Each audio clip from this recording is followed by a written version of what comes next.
गेल्या 20 तारखेपासून दिल्ली येथील जंतर मंतरवर अभिजित दिपके यांच्या आंदोलनावर दिल्लीचे पोलीस अमानुषपणे मारहाण करत आहेत.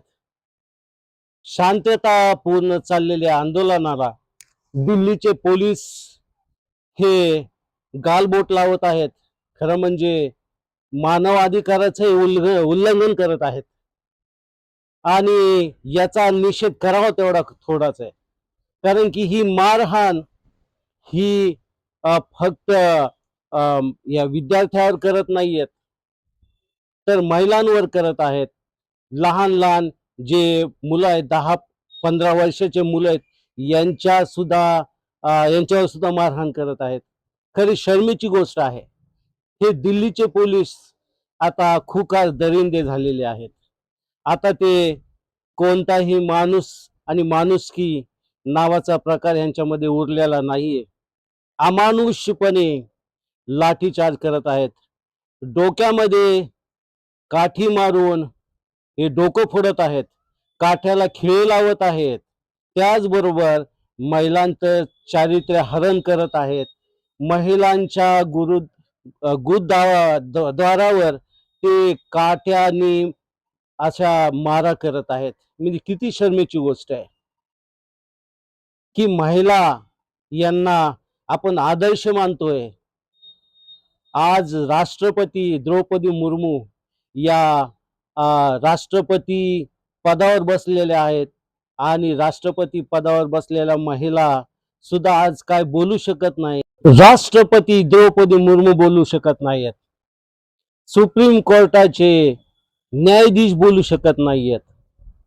मग या देशामध्ये न्याय मिळणार कसा? न्याय देणार कोण? जबाबदारी कुणाला द्यायची आहे? कुणाकडे न्याय मागायचा आहे? का अन्याय सहन करायचा आहे? किती दिवस अन्याय सहन करायचा आहे? कोणत्याही प्रकारची सुनावणी नाहीये. संसदेमध्ये कोणत्याही प्रकारचं सुनावणी होत नाहीये, चर्चा होत नाहीये, कुणाचाही अकाउंटेबिलिटी नाहीये. आम्ही या प्रकरणाशी कोणतंही आमचं देणं घेणं नाही करून वरती हात करत आहेत. धर्मेंद्र प्रधान आज संसदेच्या बाहेर निघताना हसत आहेत. ते म्हणत आहेत की तुम्ही किती आंदोलन करा, माझं काही वाकडं करू शकत नाही. का? तर त्यांच्या मागे गॉडफादर आहे. त्या गॉडफादरचं नाव आहे अमित शाह. त्या गॉडफादरचं नाव आहे पंतप्रधान नरेंद्र मोदी. हे त्यांचे बॉस आहेत. त्यामुळे आता धर्मेंद्र प्रधान हे राजीनामा देणार नाहीत, खुश आहेत. त्यांच्या मागे ही शक्ती आहे. इतके मोठे नरेंद्र मोदी आहेत की आज न्याय व्यवस्था ही पार नेस्तनाबूत केलेली आहे. नरेंद्र मोदी इतके मोठे नेते झालेले आहेत की आज मीडिया त्यांच्या विरुद्ध एक शब्दही बोलू शकत नाहीयेत. नरेंद्र मोदी शिवाय राष्ट्रपती सुद्धा बोलू शकत नाहीयेत. म्हणजेच या देशाचे हुकुमशहा हे मोदी झालेले आहेत. मोदी म्हणतील ती पूर्व दिशा. त्यामुळे आता जनतेने रस्त्यावर उतरणं आवश्यक आहे. मोदींना असा भ्रम निर्माण झाला होता की मी मीडिया विकत घेतलेली आहे, मी न्याय व्यवस्था विकत घेतलेली आहे आणि सोशल मीडिया सुद्धा मी विकत घेतलेला आहे. सोशल मीडियाच्या माध्यमातून आता कोणीही रस्त्यावर उतरणार नाही अशा भ्रमामध्ये होता. पण लोकांची ही खदखद, हा राग एक ना एक दिवस बाहेर निघणारच होता आणि त्याला कारण ठरले ते न्यायमूर्ती सूर्यकांत यांनी सुशिक्षित बेकारांना कॉक्रोच संज्ञा दिली. तेच कॉक्रोच आज जंतर मंतरवर मोठे आंदोलन करत आहेत.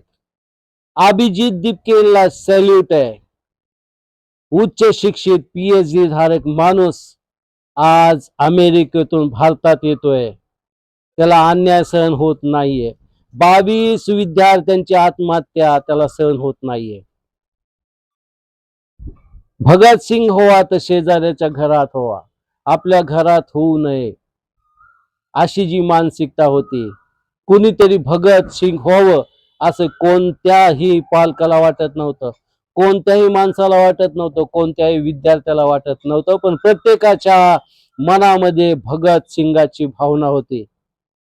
ती भावना बाहेर काढण्यासाठी कुणाच्या तरी नेतृत्वाची गरज होती.